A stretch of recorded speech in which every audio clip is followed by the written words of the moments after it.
اسلامی کی ڈسپینسری تھی، اس کا چارج سنبھال لیا، اس کی تنخواہ ملتی رہی، اور اس وقت بھی میں ایک ٹیکس پیئر تو بن گیا تھا۔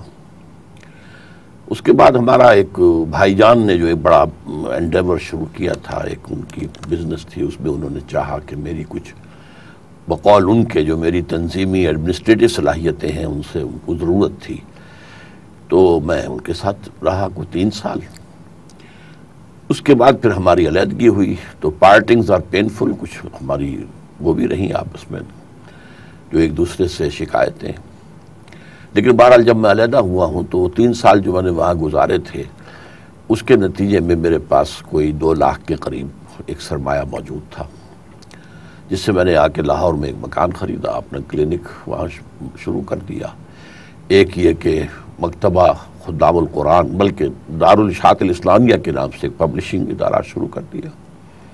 تو اس میں جو ہے میں پریکٹس بھی کرتا رہا، یہ سن 65 سے لے کر سن 71 تک میں پریکٹس بھی کرتا رہا، گزارا چلتا رہا۔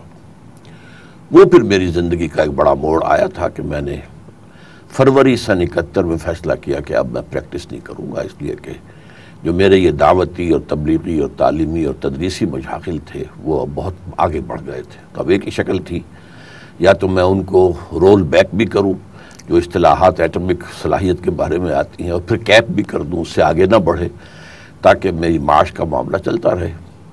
لیکن یہ کہ میں نے پھر یہی طے کیا کہ اگرچہ کوئی چیز میرے پاس نہیں تھی ٹو فال بیک اپون جسے کہتے ہیں، نہ کوئی جائیداد سوائے ایک مکان کے، بہرحال میں نے اللہ پر توکل کرتے ہوئے پریکٹس چھوڑ دی۔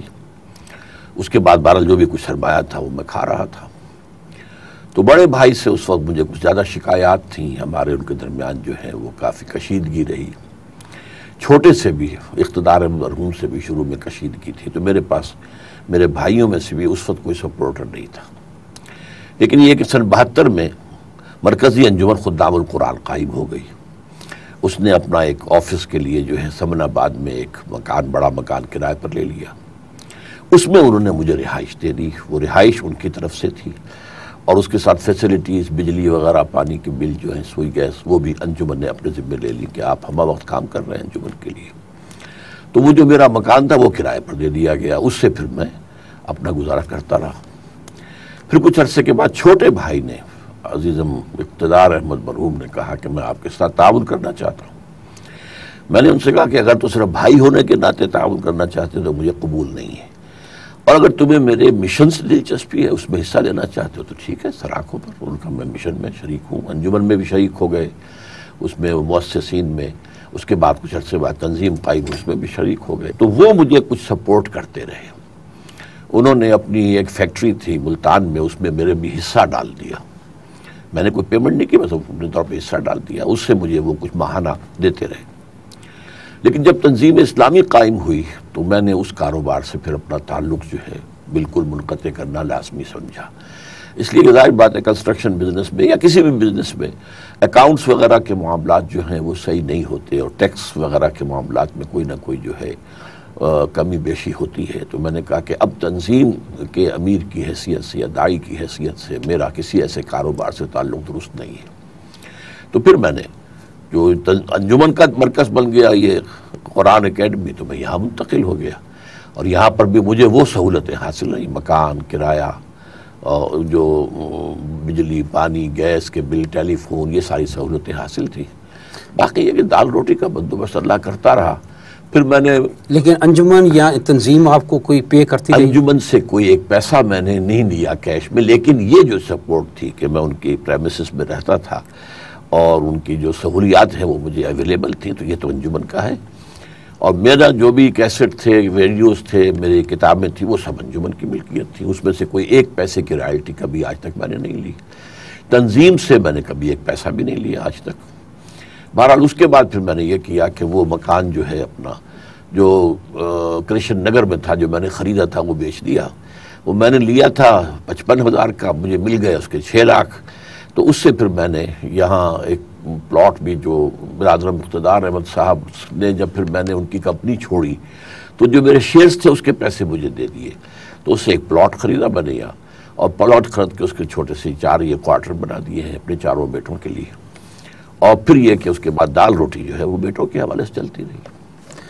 ڈاکٹر صاحب، آپ کی بہت سی گفتگو سے، خاص طور خواتین کے حوالے سے پردے کے معاملے میں بہت شدت پائی جاتی ہے۔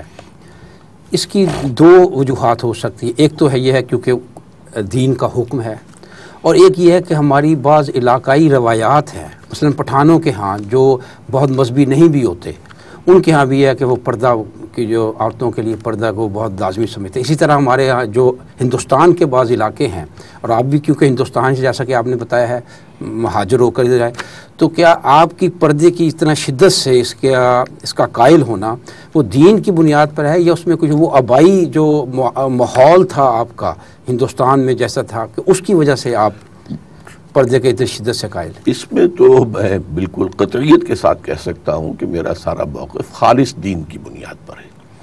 البتہ اس میں دین کے ساتھ عقل عام جو ہے، کامن سینس، اس کا بھی اضافہ کر دیا جائے تو بات سمجھ میں آ جائے گی۔ ورنہ یہ کہ جس علاقے میں میں پیدا ہوا رہا ہوں وہاں کو خاص پردہ نہیں تھا۔ ہاں وہاں ایک خاص طبقہ تھا شرفاء کا، ان کے ہاں پردہ ہوتا تھا، لیکن عوامی سطح پر تو پردہ نہیں تھا۔ پھر ہندوؤں میں کہاں پردہ تھا؟ سننے میں آتا ہے کہ راجپوتوں کے اندر کوئی پردہ ہوتا تھا، وہ بھی ان کے اونچے گھرانوں کے اندر، ورنہ پردہ تو نہیں تھا۔ لیکن یہ کہ اصل میں ایک تو ہے قرآن مجید میں جو سورہ احزاب کی آیات ہیں، پھر سورہ نور کی آیات ہیں، ان سے جو بھی میں نے نتائج اخذ کیے ہیں وہ ہیں کہ جن کی بنا پر میرا اس پر شدت کے ساتھ جو ہے وہ موقف قائم ہے۔ اور اس میں کامن سینس کے حوالے سے یہ بات ہے کہ آج دنیا میں جس شخص کو سمجھا جاتا ہے کہ بابا آدم ہے ماڈرن سائیکالوجی کا، فرائیڈ کے نزدیک انسان کے اندر سب سے زیادہ پوٹنٹ موٹیو جو ہے وہ سیکس کا ہے۔ یہاں تک کہ وہ یہ کہتا ہے، ایڈیپس کمپلیکس جو اس کا ایک اصطلاح ہے، کہ باپ اگر محبت بھری نگاہ سے بیٹی کو دیکھے تو یہ بھی سیکس ہے، اور اگر ماں محبت بھری نگاہ سے بیٹے کو دیکھے تو یہ بھی سیکس ہے۔ میں یہ کہتا ہوں کہ اس کی یہ تو خیر بات جو ہے وہ بکواس کے درجے میں ہم سمجھیں گے، لیکن اس میں کوئی شک نہیں کہ sex is a very important motive. اچھا، اب جو جتنا پورٹنٹ موٹیو ہوتا ہے، آج اس کی ضرورت کیا ہے؟ اگر یہ نہ ہوتا تو خاندان بنتے کیسے، چلتا کیسا، یہ کاروبار ہے دنیا کا کیسے بڑھتا؟ یا اولاد ہوتی ہے، اس کا بوجھ اٹھاتا ہے انسان، وہ تو اصل اس کا تو بنیادی جو ہے وہ تو یہی سیکشول اس کا انسٹنکٹ ہے۔ تو جو جتنا زوردار ہوگا اسے اتنی ہی زوردار لگام دینی پڑے گی، ورنہ وہ منہ زور گھوڑا جو ہے وہ تو بالکل جو ہے وہ آزاد ہو جائے گا، مادر پتر آزاد ہو جائے گا۔ اس پہلو سے میں سمجھتا ہوں کہ میں 4 پردوں کا قائل ہوں، ایک کا نہیں۔ نمبر 1 سیگریگیشن، جو کہ پورے معاشرے میں گویا کہ پردہ ہوگا، عورتوں اور مردوں کا مخلوط معاشرہ نہیں، سیگریگیٹڈ سوسائٹی ہوگی۔ نمبر 2 عورت کی اصل جگہ اپنا گھر ہے، وہی اس کی ورکنگ پلیس ہے بنیادی طور پر۔ ہاں البتہ ضرورت سے باہر نکلے تو پھر وہ برقع ہو یا چادر ہو بڑی، جس سے کہ وہ اپنے چہرے کو بھی ڈھانپے، ایک حصے کو، صرف ایک آنکھ کھلی رہے۔ یہ دوسرا پردہ ہے۔ تیسرا پردہ ہے 4 دیواری۔ وہ یہ ہے کہ گھر ایسے بننے چاہیے، مردانہ علیحدہ زنانہ علیحدہ۔ کوئی گیسٹ آیا ہے وہ مردانے میں بیٹھے گا، اور جو کوئی رشتہ داروں میں سے بھی کوئی نامحرم آیا ہے وہ مردانے میں بیٹھے گا، وہ اندر نہیں جائے گا۔ البتہ یہ کہ اندر جو جائیں گے بھائی ہیں، جو بھی اندر خواتین ہیں، ان کے والد ہیں، بھائی ہیں، چچا ہیں، جو بھی ان کو قرآن مجید نے جنہیں محرم قرار دیا وہ جائیں گے، نامحرم کوئی نہیں جائے گا۔ چوتھا پردہ ہے عورت کا لباس، جو نہ صرف یہ کہ پورے جسم کو کور کیے ہوئے ہو، بلکہ اس کے اندر 2 صفات اور درکار ہیں، کہ وہ موٹا ہو، باریک نہ ہو جس سے کہ جسم چھلک رہا ہو، اور دوسرے یہ کہ وہ چست نہ ہو کہ جس سے جسم کے کوئی نقوش جو ہیں اور کرز جو ہے وہ نمایاں ہو جائیں۔ اور لباس میں ایک اضافی شے جو ہے وہ اوڑھنی ہے، کہ اس کے کا بکل جو ہے وہ سر کے اوپر بھی اوڑھی جائے، اور اس کا بکل جو ہے وہ اپنے سینے پر بھی مارا جائے، تاکہ بریسٹ کے لیے جو ہے وہ ایک ایڈیشنل کور ہو جائے۔ یہ 4 پردے ہیں جن کا میں شدت سے قائل ہوں۔ اس سے آگے معاملہ صرف یا شوہر کا ہے کہ جس کے لیے کوئی سطر نہیں ہے عورت کا، اور یا پھر یہ کہ حسب ضرورت کسی ڈاکٹر کو سرجن کا ہے۔ اگر یہ کہ کوئی عورت لیڈی سرجن مہیا نہیں ہے تو برس بھی کر سکتا ہے، وہ ضرورت ہے، وہ ضرورت کے تحت ہے۔ تو میں اس کا قائل ہوں قرآن اور حدیث، اور جو ان آیات کے نزول کے بعد کی جو کیفیات احادیث نبویہ میں بیان ہوئی ہیں کہ فوراً اس کے بعد کیا کیا تبدیلیاں آئی ہیں، تو میں اس کی بنا پر، اور تیسرے اپنے کامن سینس کی بنیاد پر، لاجک کی بنیاد پر اس کا قائل ہوں۔